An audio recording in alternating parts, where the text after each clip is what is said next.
Hi, I want to read you today a book called The Jolly Postman or Other People's Letters by Janet and Allan Ahlberg. This has been a favorite book of mine for a very long time, and I hope you enjoy it.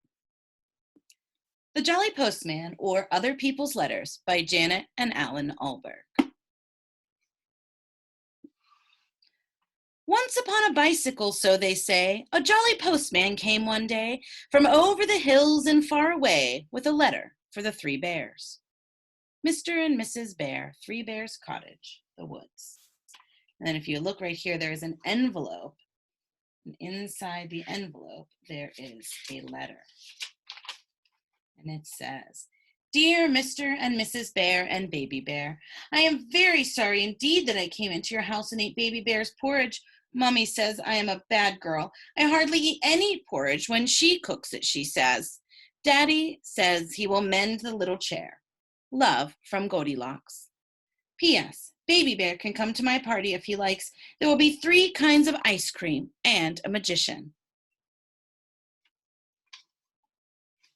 So the bears read the letter, except Baby Bear. The postman drank his tea, and what happens next we'll very soon see.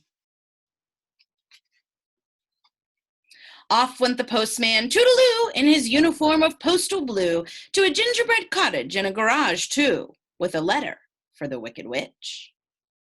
The occupant gingerbread bungalow, the woods. Open now, don't delay, this could be your lucky day.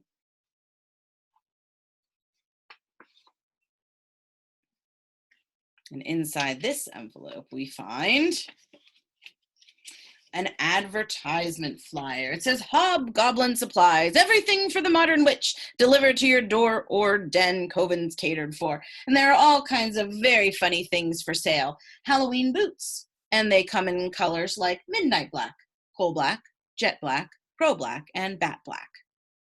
You can buy a nonstick cauldron set. You can buy a newt, a cup and saucer tea service that washes itself. Frog powder, just add water. Sky goggles, fits all sizes. So it's a whole advertisement of funny things that a witch might want to buy.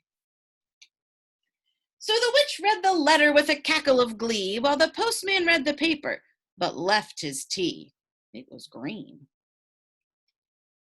Soon the jolly postman, we hear tell, stopped at a door with a giant bell, and a giant bottle of milk as well, with a postcard for, guess who? Mr. V. Big, Mile High Sky, Beanstalk Gardens. I'll pull out our postcard here. It says, thinking of you on our magic carpet tour. Dear Giant Big, having a nice time. Me, my mom, and your hen that lays the golden eggs. It's better than traveler's checks. I saw a bloke as we was flying down. He was bigger than you. I've took note of his address. Take care of yourself and your talking harp. I'll be back for that one of these days, I'm sure. Bye for now, your very little pal, Jack. So the giant read the postcard with baby on his knee, and the postman wet his whistle with a thimble full of tea.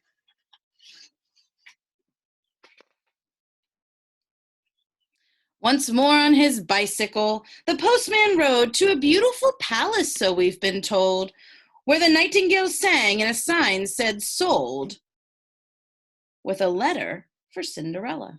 There's a surprise. H.R.H. Cinderella, the Palace, Half Kingdom Road.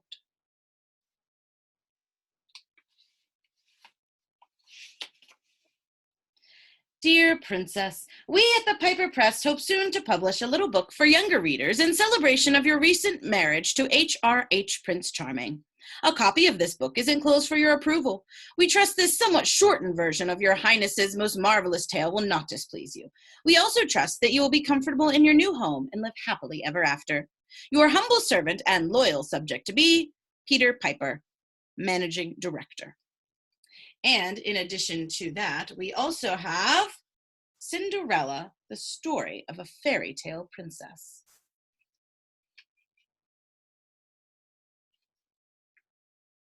There once was a young woman named Cinderella who had a cruel stepmother, two cruel and ugly stepsisters, and a father who was not around much. One day the postman arrived with an invitation to the royal ball. The stepmother and sisters got dressed in their finery and departed almost at once, leaving Cinderella alone. She couldn't go to the ball. She had nothing to wear and no transportation. Luckily, at that moment, Cinderella's fairy godmother dropped in. Finding Cinderella in tears, she worked her magic and sent her off to the ball in a beautiful gown and a golden coach. "But be back by 12, she said. "The magic stops at midnight." So Cinderella went to the ball and had a marvelous time. She ate lots of little sausages on sticks and danced constantly with the prince, who obviously admired her.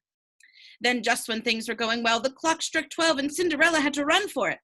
The prince was inconsolable until, that is, he found one of Cinderella's glass slippers, which cheered him up. The next day he went looking for a young woman whose foot would fit the slipper, planning to marry her if she'd have him. All the women in town, young and old, and even the ugly sisters, tried on the slipper, but without success. Then finally Cinderella tried it on, and it fit, of course, and that was that. A few days later, Cinderella and the prince were married. Telegrams of congratulations arrived from every corner of the kingdom, and the newspapers were full of the event. "Fairy tale princess," the headlines proclaimed, which, on this occasion, it must be said, was really no exaggeration at all. The end.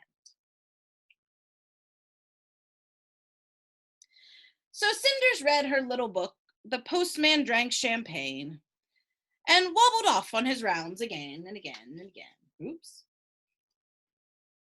Later on, the postman, feeling hot, came upon a grandma in a shady spot. "But, Grandma, what big teeth you've got. Besides, this is a letter for..." Oh. Let's see who this letter is for. B.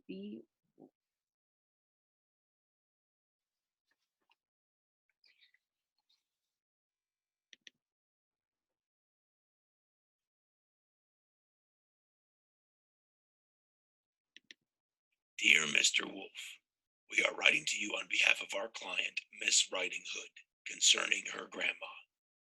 Miss Hood tells us that you are presently occupying her grandma's cottage and wearing her grandma's clothes without this lady's permission. Please understand that if this harassment does not cease, we will call in the official woodcutter and, if necessary, all the king's horses and all the king's men. On a separate matter, we must inform you that the Three Little Pigs Limited are now firmly resolved to sue for damages. Your offer of shares in a turnip or apple picking business is declined, and all this huffing and puffing will get you nowhere. Yours sincerely, Harold Meany. So Grandma read the letter and poured the tea, which the not-so-jolly postman drank nervously.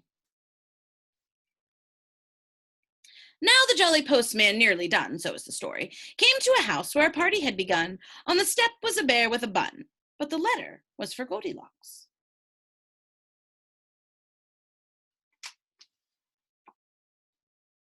It says, "Birthday wishes, 8 today. Pat a cake, baker's man, bake me a cake as fast as you can. Carry it in on a beautiful plate and light up the candles. Today I am 8. To Goldilocks, with love, from Mrs. Bunting and Baby." And there is some money from the Bank of Wonderland inside. So Goldilocks put the money in the pocket of her dress, asked the postman to her party, and of course he answered yes.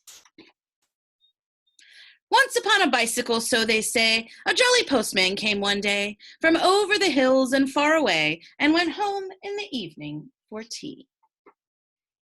The end.